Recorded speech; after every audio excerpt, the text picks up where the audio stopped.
Մենք այսօր պիտի կանգ առնենք մի բանի վրա։ Մենք գտնվում ենք մի հատվածի մեջ, որը ընդգրկում է Քրիստոսի առաջին եւ երկրորդ գալուստները։ Քրիստոս եկավ մեզ փրկելու համար եւ ամեն ինչ արեց դրա համար։ Վերջնակետն ինչ էր? Իր խաչի մահը եւ իր հարությունը։ Եվ ասեց, ով որ ինձ հավատում է, թեև մեռնի, հարություն պիտի առնի։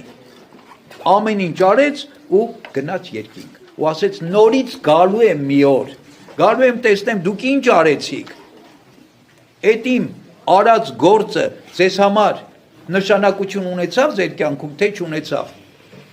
Մենք ասում ենք, այ սենց մի հատ հայտնագործություն են արել, այ սենց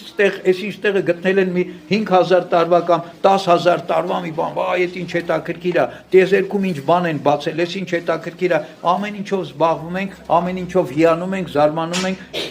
սքանչանում ենք, բայց որ Քրիստոս ինձ համար խաչվել է, որ Քրիստոս ինձ համար մահ է ճաշակել, որ Քրիստոսն եկել է Աստված ինքն իրեն զոհաբերել է իմ փրկության համար, այս մասին չենք մտածում։ Սա չենք կարևորում։ Ուրիշ բաներ ենք կարևորում։